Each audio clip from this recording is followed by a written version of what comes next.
नमस्कार, आप देख रहे हैं आई वॉच इंडिया और मैं हूं आपके साथ ज्योतिका। आइए रुक करते हैं खबर की ओर। लोकसभा में राहुल के आक्रामक तेवर, कहा हम किससे तेल खरीदेंगे, यह फैसला अमेरिका करता है। लोकसभा में राहुल गांधी ने आम बजट 2026 पर चर्चा में भाग लिया। उन्होंने वैश्विक मुद्दों का उल्लेख करते हुए मार्शल आर्ट्स, रूस यूक्रेन युद्ध, पश्चिम एशिया में गाजा पट्टी पर उपजे संकट को भी रेखांकित किया। राहुल गांधी ने कहा कि मौजूदा दौर में पुराने सिस्टम को चैलेंज किया जा रहा है। संसद में लंबे गतिरोध के बाद आज लोकसभा में राहुल गांधी ने बजट 2026 पर चर्चा में भाग लिया। इस दौरान कांग्रेस सांसद और लोकसभा में विपक्ष के नेता ने भाषण की शुरुआत में मार्शल आर्ट्स का जिक्र किया। उन्होंने कहा कि जिजित्सु में ग्रिप दिखती है, राजनीति में नहीं दिखती। चोक कहाँ हो रहा है, जोर कहाँ पड़ रहा है, राजनीति में नहीं दिखता। इसके बाद उन्होंने बजट, अमेरिका संघ हालिया ट्रेड डील से लेकर वैश्विक मुद्दों पर अपनी बात रखी। उन्होंने आम बजट और वित्त मंत्रालय की तरफ से पेश किए गए आर्थिक सर्वेक्षण का जिक्र करते हुए कहा, मैं आर्थिक सर्वे को देख रहा था। 2 बिंदु मुझे दिखे।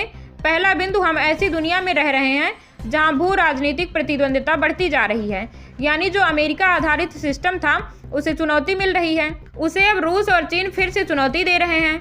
दूसरा, हम ऐसी दुनिया में रह रहे हैं जहां ऊर्जा और वित्त को हथियार बना लिया गया है। राहुल गांधी ने कहा कि हम स्थिरता वाली दुनिया से अस्थिरता वाली दुनिया में जा रहे हैं। प्रधानमंत्री और एनएसए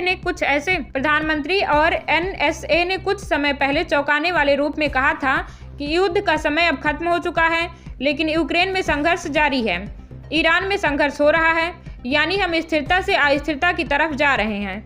राहुल ने कई और वैश्विक मुद्दों का जिक्र करते हुए कहा कि देश की 140 करोड़ जनता के सामने आज चुनौतियां काफ़ी अलग हैं। राहुल गांधी ने कहा कि हमने ऑपरेशन सिंदूर किया था तो हम अस्थिरता की दुनिया में जा रहे थे। डॉलर को चुनौती दी जा रही है, जैसा कि दूसरी तरफ मेरे दोस्त समझते हैं। मुख्य खेल यह है कि डॉलर को चुनौती दी जा रही है, अमेरिका के दबदबे को चुनौती दी जा रही है।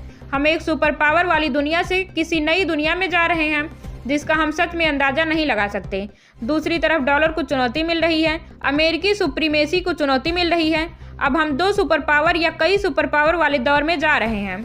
आर्थिक सर्वे की बात सही है, इन सब के केंद्र में एआई का समय है। सभी कह रहे हैं कि हम एआई के समय में जा रहे हैं।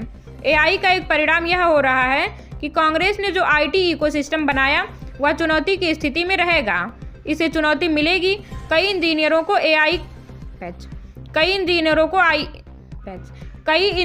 को एआई हटा देगा। इस खबर में बस इतना ही। बने रहिए आई वॉच इंडिया के साथ।